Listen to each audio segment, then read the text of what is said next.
Hey, what's going on? It's Coach Luca here from Big Round Fitness Performance, and this is going to be a little bit of a lesson in the principles of power. Should I say 10 power principles, how to build it? Because this is, explosive power is the one thing that you can always say that great athletes have. Meaning you've seen people that can be fast, but if somebody bumps them, they kind of fall apart. Or you got, I would say athletes that are strong, but they just can't, start fast, stop fast, be explosive. And again, for really true kind of elite performance, this is a must. And I'll put together 10 power principles that have to be followed in training because again, most people don't incorporate these in their training, so they're missing out. So they're missing pieces here that I wanted to dig in on. And I first learned a lot of these from Joe DeFranco, who again was certainly somebody I looked up to in the beginning of my career as I was incorporating this into athlete training, not only my own as an athlete, but also into the athlete training of all the different team sport athletes I train. So we're gonna start with power principle number one, developing real core strength. And I say real core strength because, many a times they'll be like, hey, I'm working my abs, I'm working my core, and there's a lot of crunches and just a lot of flexion and extension. And there is some place there for that. But the thing is, you gotta understand that the abs, the core, they have a protective role. So this is a great example. You ever seen a sprinter, the fastest sprinters on the world, right? And if you look at the slow-mo, especially if you've seen anybody running with their shirt off, you see the limbs moving at crazy speeds, right? Velocities, while the trunk, the core, is not moving at all. And that's what it's really, is the role of the core, is preventing extension, preventing flexion, preventing rotation, lateral flexion, all those different things. And so it's critical for performance, but it's got to be trained the right way. And actually one of the first things that, we address is the breathing and bracing properly side of things. Even, like I said, even when you're lifting, most people are like, hey, how do you breathe when you lift? Do you create a 360 degree, blowing air into your trunk, right? So we'll teach these techniques with belts, with hands, with different ways so that people have a firmer core. Like I said, breathing is such a key component to it. And then I mentioned anti-movements, right? And this is where, like I said, doing things like all types of different planks, side planks, forward planks, and you can progress them, loaded carries, resisting rotations, right? And then also adding rotational movements with chops and lifts so that we're moving through the hips and or other limbs while this is staying solid, right? So building real core strength. That one of the things I talk about is when that is a weak link, we incorporate it early into the training, not necessarily when you're completely fatigued at the end. So yes, your core works in all the lifts. So when you have good positions of lift, you're gonna train your core. But we also add a little bit of the weak link training at the beginning. So think you do our dynamic warm-ups, then we're gonna do core training right afterwards. So this is a key principle. If you don't have, a great analogy is for everybody when I train basketball athletes, it's like, hey, if I push a pen through some jello, what's gonna happen? Well, the jello's not gonna move much, right? Because it's soft, right? So imagine this is your legs, the jello is your core, it's not going up. But if I push, at this pen through a rock, the rock's moving because the core is solid. So if you have, strong legs that have a weak core, you're not gonna be able to transfer force and get as high as you possibly can. And you won't be able to be explosive either, right? Because you can't transfer that force. So that's power principle one. Number two is incorporating jumps and plyometrics into your training.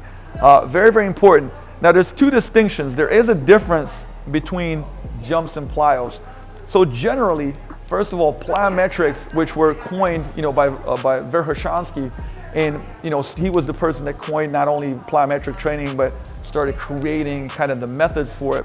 Plyometric training is where we have that stretch reflex of the tendon and the muscle. So think jumping over hurdle, and as soon as you land, I jump over hurdle again, right? So that will be plyometric, where there's less than 0.2 seconds of contact, right? That's one of the, I would say, markers for it, right? If it takes more than 0.2 seconds, we're on the slow side of things, because when you sprint, when you jump, that's how little time we're spending on the ground. So things like hops, bounces, like I said, hurdle hops, things of that nature would be plyometrics. But jumps are things like a box jump. So if I'm on the ground and I'm going down and up and jumping, that's a jump. If I have dumbbells and I'm doing squat jumps with the paws, that's a jump. If I'm doing broad jumps with a stick, that's a jump.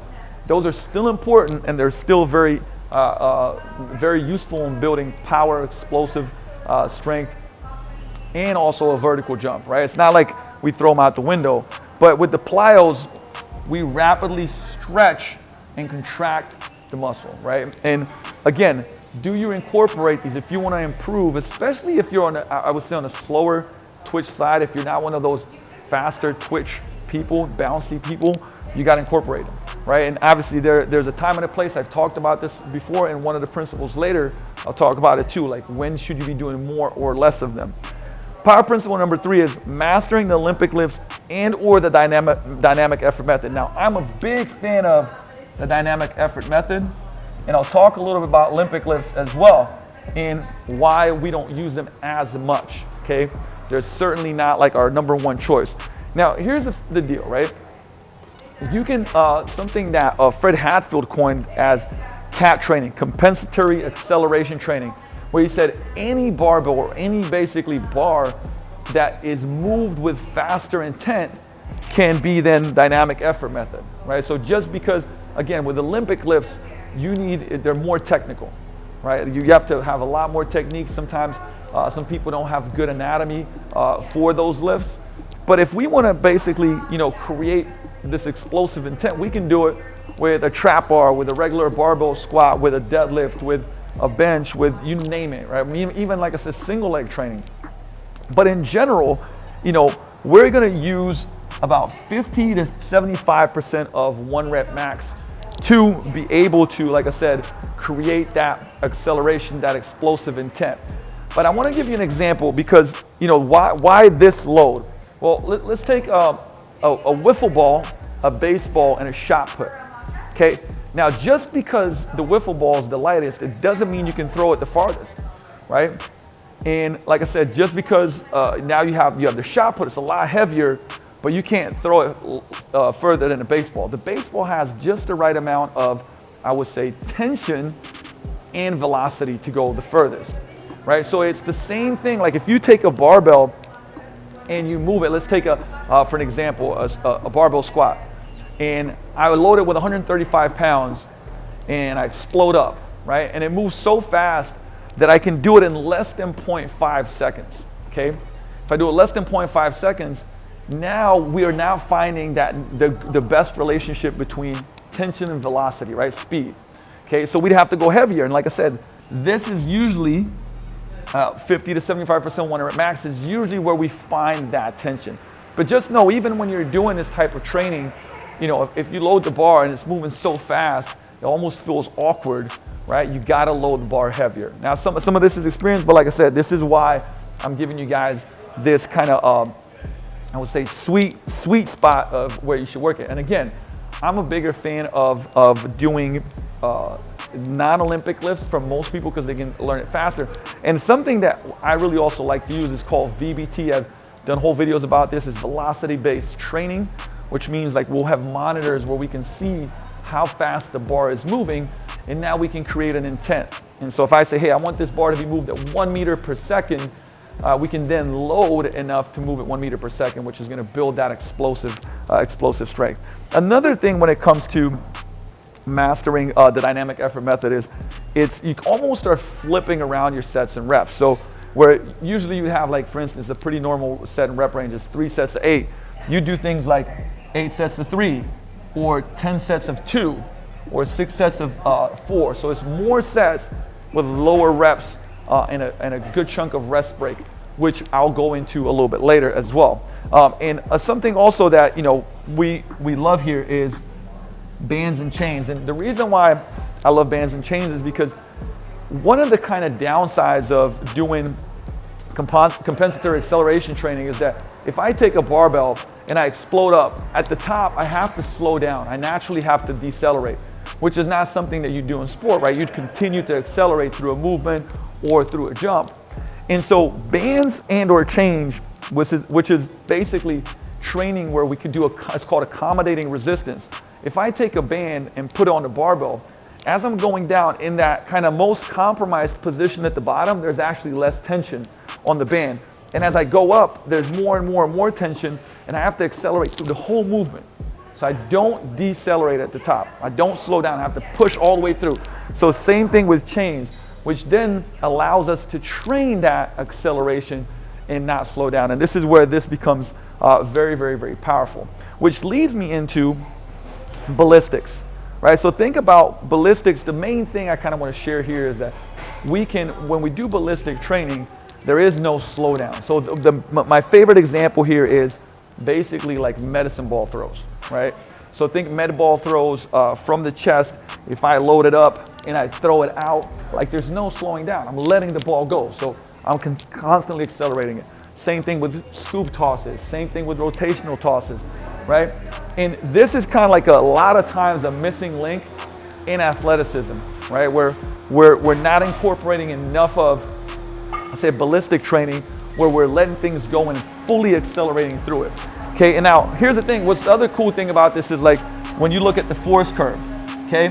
So if we look at the force curve, we have like full-blown top speed, absolute speed. On the other side of the curve is absolute strength. But in between, we have strength, we have speed strength and strength speed. We have these different velocities.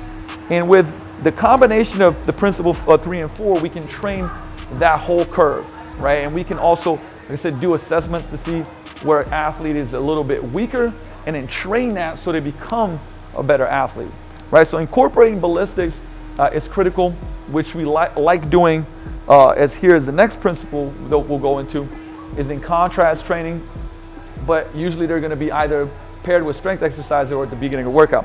Now this leads me into power principle number 5, using contrast training to peak for an event. Again, we use it even more so than just peaking for an event. And I did a whole video, whiteboard video, on the different contrast methods that you can use. But what you're usually going to, what's powerful here is something called PAP, which is post-exercise activation potentiation, or should I say post-activation potentiation, where if you're using a heavy weight, you're basically engaging all these type 2 I would say high threshold motor units, right? You use a lot of muscle. And then when you do that explosive movement, you're gonna usually be able to jump a little bit higher or be a little bit more explosive. So pairing, for instance, a barbell squat or a trap bar deadlift with some type of vertical jump, right? So a heavy barbell squat, for instance, with a vertical jump, you're gonna get this PAP, okay? So again, this is where as you start to peak, you can pair these two together and get a lot more out of it. But again, refer back to the video that's specifically on contrast training and the different examples that you can use for upper body, for lower body, and apply them, because again, we use them here a lot, especially because we'll see athletes unfortunately for months at a time, but not for the full year. And this is where this comes into play in the last, for instance, 6-8 weeks, where we can really ramp up and get better results with contrast training. From there we go to number 6. This is important, okay? Where we go from general to specific. So that's power principle number 6. So if we look at, for instance, general exercises, we break them down into general, general specific, and then specific. And this is important because when we look at different patterns, right, or overview, in general exercises, this builds the foundation of strength and what I call GPP, general physical preparation. And so we have our horizontal push or horizontal pull. So think dumbbell bench presses, right? Our rows, bent over rows, chest supported rows. We have our vertical push, which is our overhead presses, vertical pulls, chins, pull downs, all those different variations. Quad dominant, which is our squats, split stance, step ups, any unilateral movements. And then hip dominant, all the RDLs, the deadlifts, and also the single leg, right? Single leg RDLs and more hip dominant variations. And then we have our rotation and anti-rotation movements. And last but not least is our carry, our drag, and our push. Farmer's walk, sled pulls, sled pushes, things of that nature, okay? Now, that is kind of like our baseline. And what's really important is that you want this to be really solid and you build a very high standard for this. Because imagine if the squat is looking, you're not strong in your squat, but then you're going and taking, put it this way, lighter loads and jumping with it. and you're doing all types of kind of advanced things where even the foundation is not good, right? You don't have good mobility, stability, strength in these movements. Everything is gonna break down even more when we get to this, okay? When we look at general specific, this is it's called dynamic correspondence slash special strength, right? And we'll talk about that a little bit later, but it means it's like this the bridge between our GPP to like our on-field stuff. If we take, for instance, the football positions. So the principles of dynamic correspondence says that the speed of movement, the amplitude, the intensity through a range of motion, the direction of the muscles and joint systems is all similar. So let's take, for example, actually the pro rugby team that I train. If we go look at the scrum, right? In the scrum where they're gonna go into this position and bang shoulders in here, right? And then from there, they're gonna push, okay? Now, so that means that I'm gonna train exercises that have the same joint angles, the same range of motion, the same intensity, and for the duration of intensity, right? To be able to transfer best. So here we have things like sprint variations, jump kink variations, throw, punch, block variations, grappling, grip strength if you're in, for instance, in things like judo or MMA, and you have to grab gis, right? So again, we're looking at that sport and we're breaking things down. Like a lot of times for our offensive linemen here, doing sled pushes, right? With those same joint angles, loads, time under tension, positions, range of motion, motion in the joints. Okay, so that is kind of like our general specific. And then when we get really specific here, we have functional training to the athlete, which is level one is playing the sport, right? That is completely specific to that, is playing the sport. But then level two would be practicing the position specific drills. So for instance, lineman drills, or if I'm a forward in basketball, I'm actually doing the drills, not playing the sport, but I'm doing those specific drills to the sport, okay? And again, we want to understand that like there's this kind of progression of heading over here, and as strength and conditioning coach is also what we focus on, which is these blocks, right? So when we're training teams, for example, our horizontal push-pull, we've got bench row, vertical push-pull, we got our military press and pull-ups, right? But then, for instance, once we get to the general specific, we might be a push-up start into a sprint, okay? That might be a general specific exercise. Okay, from here we got quad dominant, we got our squat or lunge, and then we have our deadlift and RDL. But then once we go to more specific, we might have box jumps with a run-up, with an approach, or a band-assisted Bulgarian split squat with a high knee, right, which might transfer over into MMA.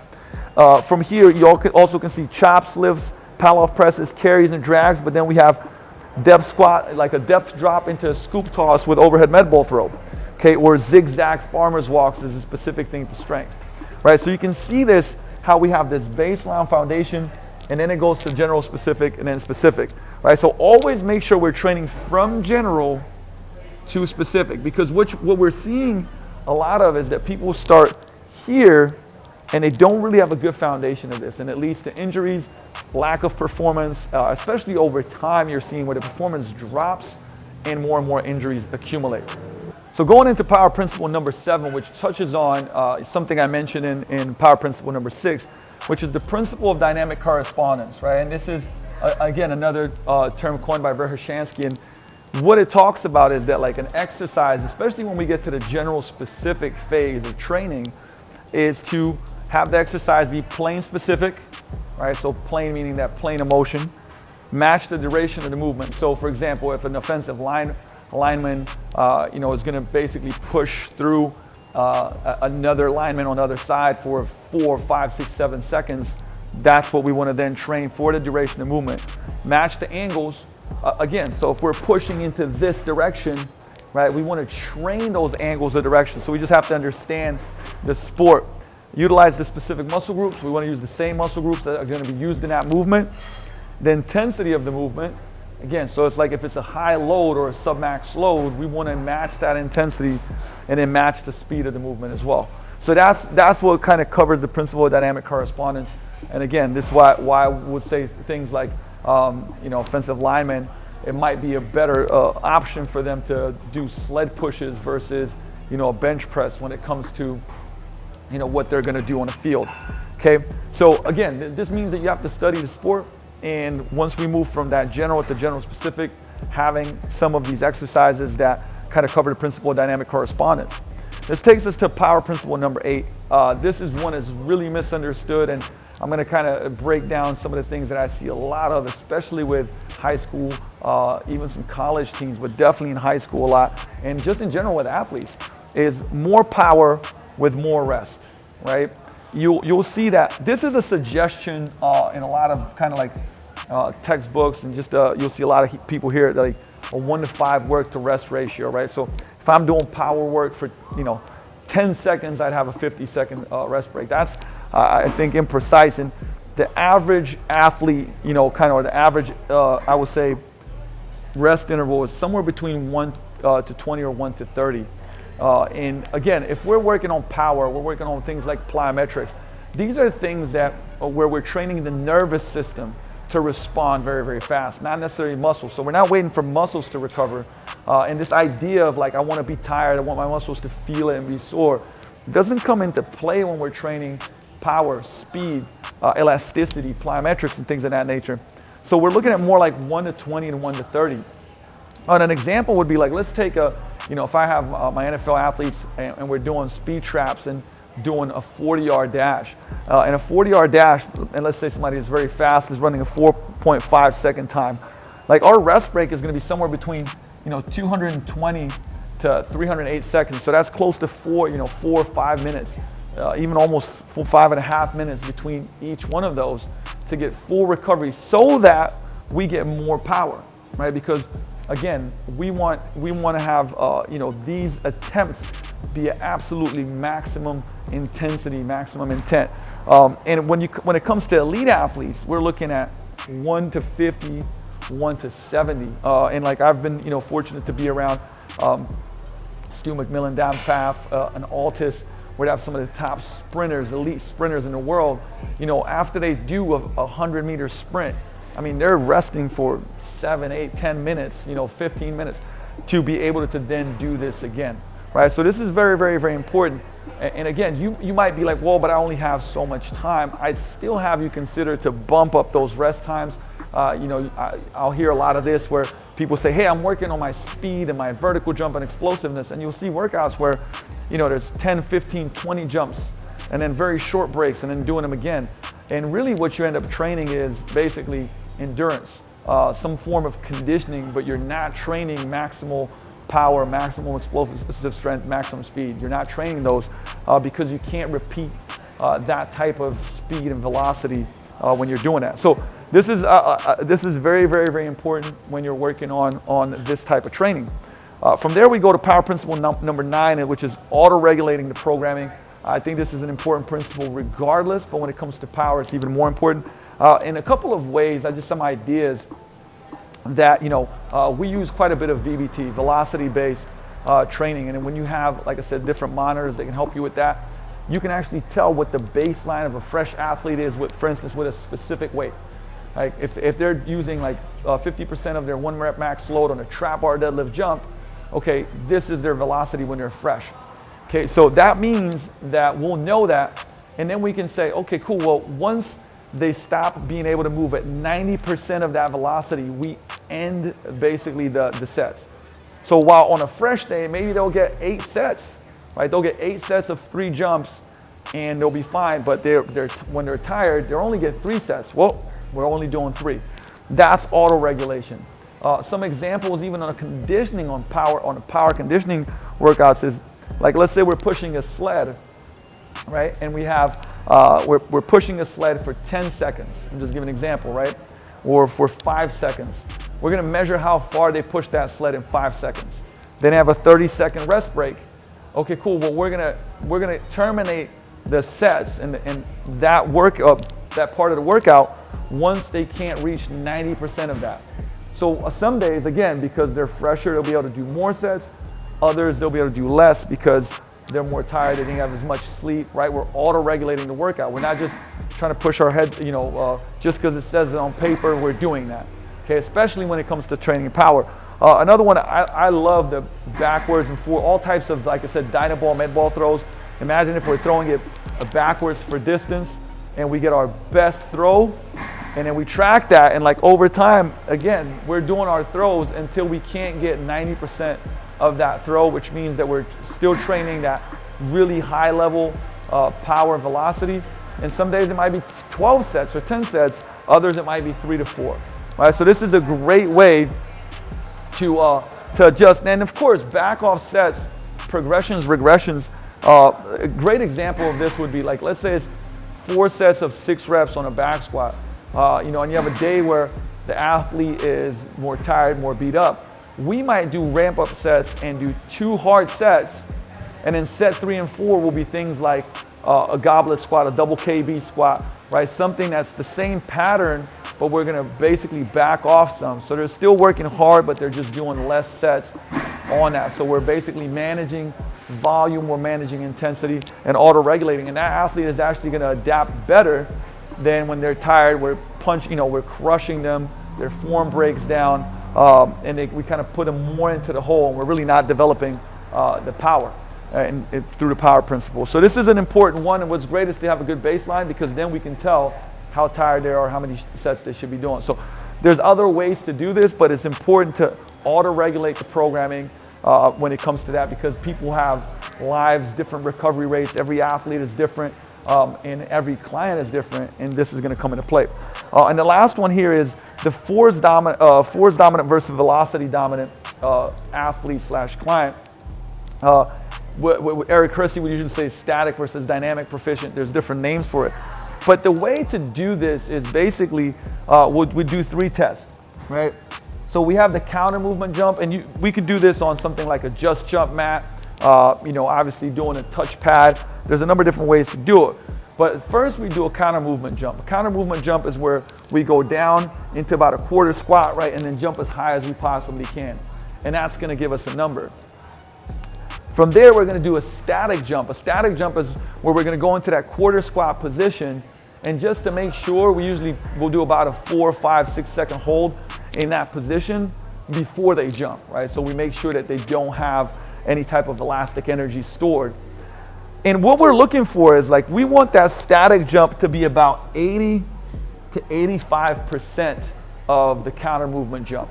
Okay, now if it's not there, this is where we're gonna make sure that we incorporate a whole bunch more strength training so that the absolute and relative strength increases.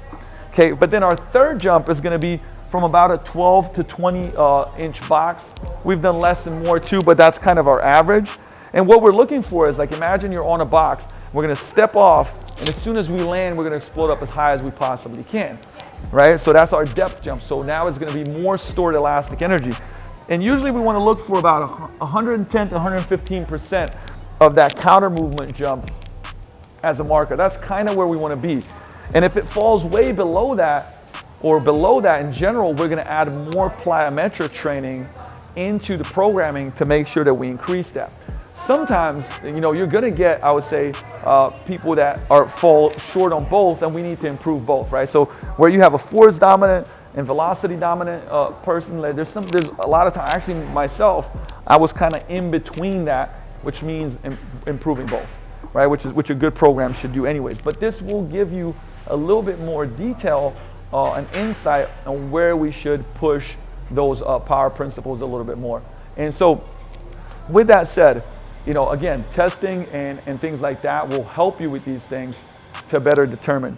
But these are the principles that you got to take into account if you want to get the most out of, like I said, building explosive power and becoming a better athlete, and not just being strong, but also being able to, like I said, explode out, change directions, be quick, be fast, put this into play, and I will see you next time in Coach's Corner. And make sure you like and subscribe to this video so that you get more notifications as we're breaking down how to help you become a better athlete.